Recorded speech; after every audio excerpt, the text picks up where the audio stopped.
From ER, Mr. Robot, City on a Hill, Gloria Rubin, an actress who has now turned her attention to water activism. Yeah, she was just named president of the Waterkeeper Alliance, and she joins us now to talk about this and so much more. Good morning, Gloria. Good morning. This is a big deal. Congratulations on this.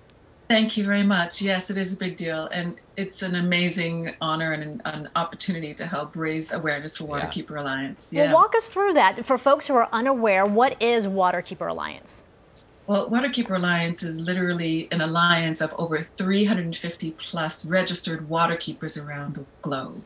And a waterkeeper is a community-based activist and advocate for clean water, drinkable, swimmable, fishable waters in their communities. So what we do, what the waterkeepers do is they patrol, they protect the waterways, they bring polluters to justice. They enforce environmental laws in the courtrooms. Exactly.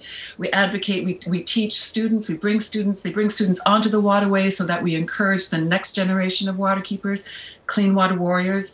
And literally these are people that live in their communities and they are fighting sometimes because, you know, we are global again. So there are certain countries where the governments, literally they're fighting with their lives for clean water for their communities. Yeah, and think about clean water right now and what's going on in Texas right now. People are having to boil snow to get clean water. So how did you yourself get involved? Well, you know, from 15 years ago, I learned about Waterkeeper Alliance. I went to one of their events and I ended up being on the board of trustees for 3 years, from 2007 to 2010. And then I kind of brought in my environmental activism with a couple of different other organizations, all the while, you know, continuing to act. And I wrote a book and 3 albums. It's been a little busy. It's been great. And all of those things continue. So, and in the middle of last year, Bobby Kennedy Jr., who was the first and only president of Waterkeeper Alliance, decided to step down. And since I had been involved with Waterkeeper Alliance before, and I had stayed in touch and continued to support them, they asked me if I would want to be president. And you know, first it's like, wait a minute, I get to be president. Mrs. President, yes. Madam President, exactly. No, but because I know of what literally these waterkeepers do on the ground. I know the laws that they protect. I know how they fight for clean waters. Again, drinkable. What is more vital than clean water to drink? Absolutely. Especially these days. And with all of the issues that are happening around, even obviously in this country, the water Flint, Michigan, how climate change is affecting our waterways and our sea, our coastlines, etc. So whether it be a river, a bay, a lake, a coastline, there is a waterkeeper anywhere and everywhere. We are everywhere.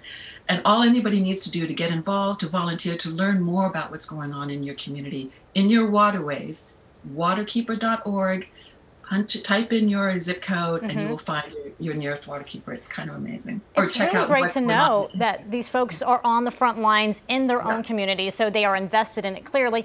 But what are some of the major issues? Like, give us some tangible things that can resonate in our minds when it comes to the issues facing, polluting our waterways.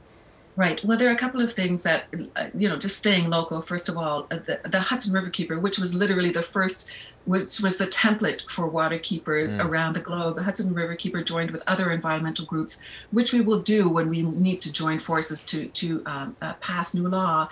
And they lobby for the Water Resources Development Act, which did pass, which will enforce, which will require the U.S. Army Corps of Engineers to update their outdated coastal protection plans. We know what's happening with, remember Sandy, we know what's happening with the coastal, needing to protect our coastal waterways because of climate change and how things are, how the water is rising.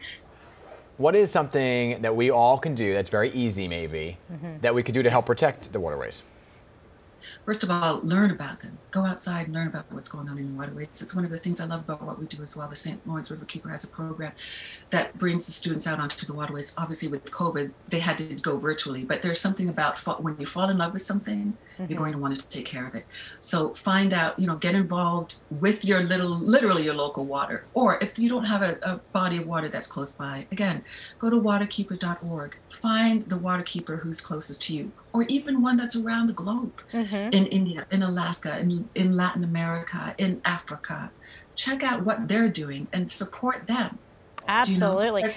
Wars will not be fought in the future over oil anymore. It's not going to be about oil. It's going to be about water. That's a very interesting concept and thought as we go into this. But before I let you go, we don't have much time left. You're still acting. You're still pursuing activism. You got a lot of things going on. What projects are in the works? Well, as you mentioned, City on a Hill season #2 starts airing March 28th. I am working on my second nonfiction book, which is a full autobiography. I wrote a book called My Brother's Keeper that was published in 2019. I'm continuing to work on music, and I'm looking for the next great acting gig. Understood. So, I mean, you got your hands full. Gloria, thank you. Yeah, of course. Always a good thing to be busy, right? Thank you so much for being here this morning. We appreciate it. Yeah, and all the Thanks great work you're doing to save our waterways.